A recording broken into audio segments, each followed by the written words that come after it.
Alright, so this video is why you should never, I mean never, buy the A&K airsoft SVD. I've used mine maybe twice on the field. This one is the spring variant,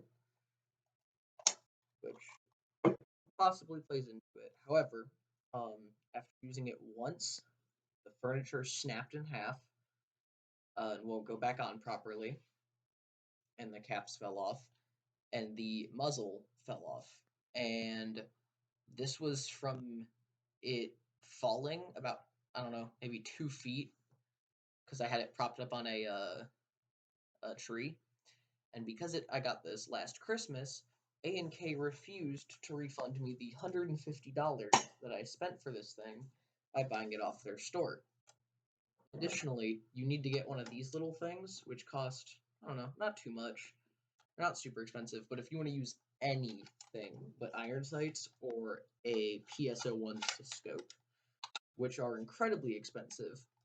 Also, you shouldn't even consider putting something on it because its maximum range with the furniture on, because the furniture coming off, by the way, reduces its range because of this little malconstruent right here. There's this little white dot. There's a piece on the thing that's holding this down to help the gas flow better, but when it's not, it all leaks out into the barrel because of how lightly and cheaply it's made. It comes with a high cap magazine. It's not the worst high cap magazine I've seen. However, it advertises itself as holding 200 BBs. It holds about 100 maximum. I have a speed loader that holds 120. I filled it the entirety of the way up, and it didn't even run out of BBs before I could actually fill this up. Safety is not great.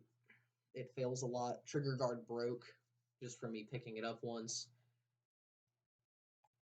Really heavy spring in the back of it that doesn't actually give it much power, despite how loud it is. I have to fit 2 fingers on there and bring it out of a firing position every time I want to shoot. Back racking is nearly impossible unless you get used to racking this every time. Hop-up adjustment is terrible. So let's say I've got my sight on and I need to make a hop-up adjustment, right? I have to take off my sight, mess it up, pop off this little lever in the back right here. I don't know if you can see it that well. Pull off the dust cover, pull this back, fit my thumb in between the two, and there's 3 itty-bitty little screws, and one of them is the hop-up. I still don't know which one because I haven't messed with it yet. But if it's the wrong one, it'll take the hop-up apart completely, and it'll start to fall apart, and you won't be able to use the airsoft gun more than about 30 feet anymore. Putting the dust cover back on is miserable. There's a tiny little hole right here that you can only see by flipping up the front sights, which it already shoots if you have it at the default, and even, you can mess around with it, obviously, find your right range. I had to go up just to aim accurately with no mask on. I had to set it to, let's see, I had to set it to about 7, which makes it to where it's visibly sticking out. And it comes shipped like this with, quote, preset iron sights that are meant to aim. Magazine is really flimsy, really, really flimsy. Plastic that feels like metal, but it's very much just painted plastic. Internals are actually surprisingly good. They're decent internals, definitely, for paying $150 for a spring rifle. I'm glad that it at least has some decent internals. Dust cover is full metal, and I think actually, I have no clue if this is true. I might be 100% wrong, but it is the same size as a real SVD dust cover. That's something you want. Insides are pretty similar. You have a recoil spring that functions as the same purpose, so you can pull it back and it'll shoot it forward. Spring is all right. Not the best though. I've had it pull the whole way back, click, and I'd go to push it forward, and the spring just like you wiggle it and the spring will lock forward. Terrible, terrible ergonomics on the, or not ergonomics. I like the ergonomics actually, although it is definitely something to get used to, the weird thumb hole. So for someone that doesn't like thumb holes, it's not great. Even for someone that does like a good thumb hole, it's not great. But that's just a design of the gun. Like I said, the spring is really weak. The latch that's holding it. I actually want to see if I can do it. I'll go to run and I'll like bump something, and this part will just, yeah. Oh, I actually managed to fix that. That's good. I managed to fix the actual latch. Oh, the dust cover is broken.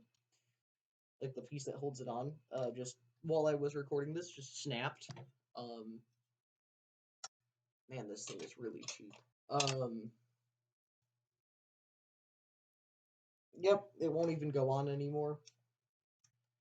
I mean, it holds it, which is nice, I guess. But like, yeah, it's completely broken. It's wrecked. Yeah, see, it kind of just, I don't know if you can see it, but it kind of is just moving with it. Yeah, there you go. That's not supposed to do that. When I flick it, it's not supposed to go in circles. Yeah, all in all, don't buy A&K Dragunovs.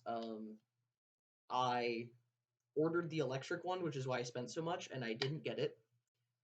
A little mad about that. It does have a satisfying mag release, though. The mag release is nice. It has a nice tight mag release. And, I mean, it's got the actual handle is all one solid piece of polymer, well built.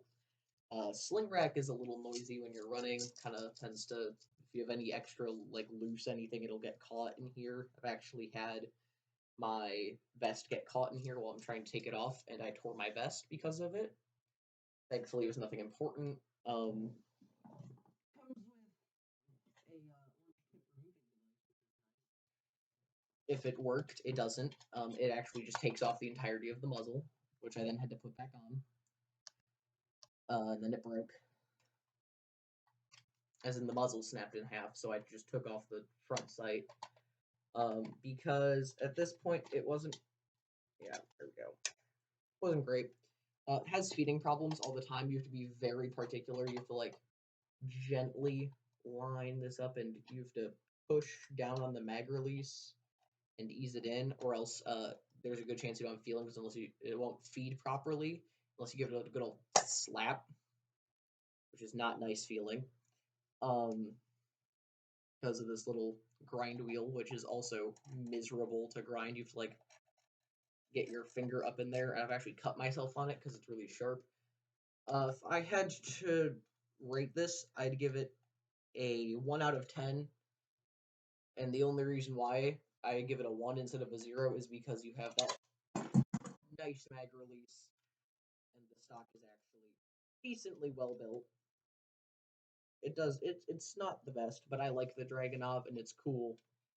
I might actually be able to find a way to put that onto an AK at some point, which would be really cool. Have a Dragunov AK. Still have the furniture because I managed to fix the part that did break. Still doesn't go on there right. But I'm thinking about maybe doing a SEMA or an Arcturus AK to Dragunov conversion, which I think would be interesting.